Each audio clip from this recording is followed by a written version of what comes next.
So what is a buyer's advocate, or also known as a buyer's agent? And why should you consider using one when you're next purchasing your next property? Buying property can be one of the biggest things that we ever do in our life. Whether it's buying your own home or an investment property, we could be spending anywhere up to over $1 million just on your own home, depending upon where you live. It doesn't matter what the price range is. Having someone assist you when you're buying your next property can actually take away a lot of the stress and make the whole buying journey so much more enjoyable. These were reasons that I actually became a buyer's advocate, because of my own personal experience in how I didn't get the right help right from the beginning, and how a lot of the things I had to do were quite hard and challenging, but it actually taught me to be the person that I am today and to be able to give the right help to people, knowing what I went through myself. Hi, I'm Karen from Kelly Property Consultants. I'm a buyer's advocate and I help property investors and homeowners buy property in regional New South Wales. If you ever need any assistance, book an appointment today on the link below.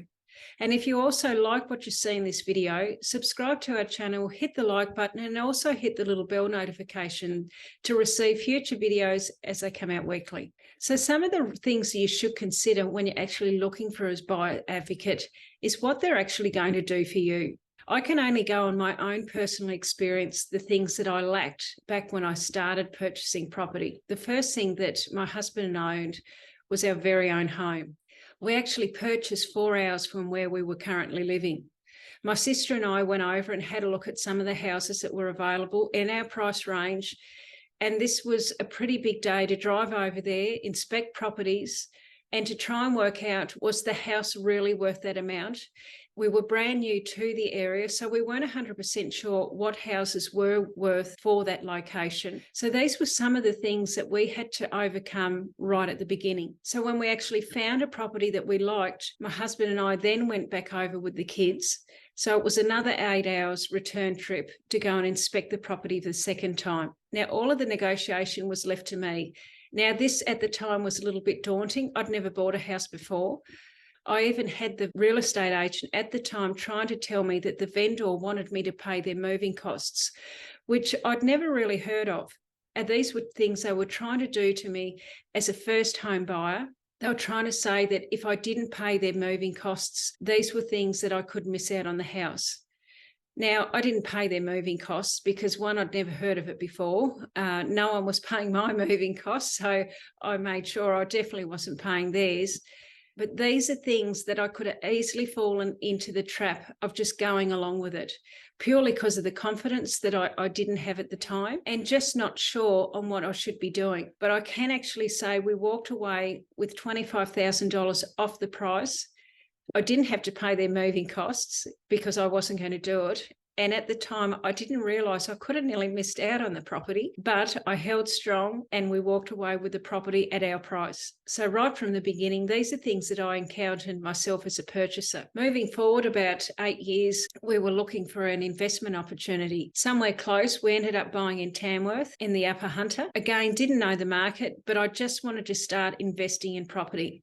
I really had no idea what I was looking for. When I look back now, if I'd actually sat down and sort of worked out some type of strategy of what type of property I should be looking for and actually do my numbers. And this was something I didn't do, but I think I had beginner's luck. I actually bought a property. It was a deceased estate. It was in a good location. It desperately needed work doing to it. And these were things that I wanted to do. I wanted to go and do a small cosmetic renovation. So again, I got it at a really great price. We did just a basic renovation, just freshly painted it throughout, upgrading any tap fittings, doorknobs, handles, anything like that were just easy, quick fixes to make the house look a little bit better. And by doing this, we actually increased the rent from $270 a week up to $350. And this was a really great thing for us at the time. The property turned out to be positive cash flow of about $50 a week. It doesn't sound much, but at the time, I think we were paying interest rates around 7%. So this was something that was really good for us for our first investment opportunity. So when I think back to when I first bought our first home and our investment property, a lot of the things that we did were a little bit hit and miss. We actually did quite well considering, but sometimes, particularly when I bought the investment property, if I just had a little bit of guidance, even if I just sat down with someone and they worked out the reasons, why do I actually want to buy a property? And these are things that you need to consider. Why do you want to buy the property? What is it going to give you? And how's it going to make my life any better by buying it? These are things that a good buyer's advocate will actually be helping you right from the beginning. Before you even start researching, attending open homes, these are the things that you need to do. Another thing that I didn't do way back then, which was nearly over 15 years ago now, I wasn't actually buyer ready. And this is one thing your buyer's advocate will help you get organised in. Now, being buyer ready means having your finance organised. And back then, I looked at houses, then I actually went and got my finance. I did it all around the wrong way because I didn't know my price range. I didn't even know, to be honest, could I afford our own home? We just went and looked at something, thought, yeah, I think we can afford it. We've got enough deposit. And then I went to the bank. And same thing with the investment property. Back then, the markets were more for a buyer than a seller. So I had time to go and get my finance organised. I then had to turn around and find a solicitor. And it was just the whole thing that I just wasn't organised. Now, with a buyer's advocate, they'll actually, before you even start talking about what house should I look at, they'll get your buyer ready. You'll know how much money you can afford. You'll have all of your professional team set up and ready to go the moment that you actually find your property. And you'll actually have a plan or a strategy of what type of property you're looking to buy. If you don't actually have a buying criteria of the type of property you want to buy, it's sort of like looking for a needle in the haystack because you just don't know which is the right property for you.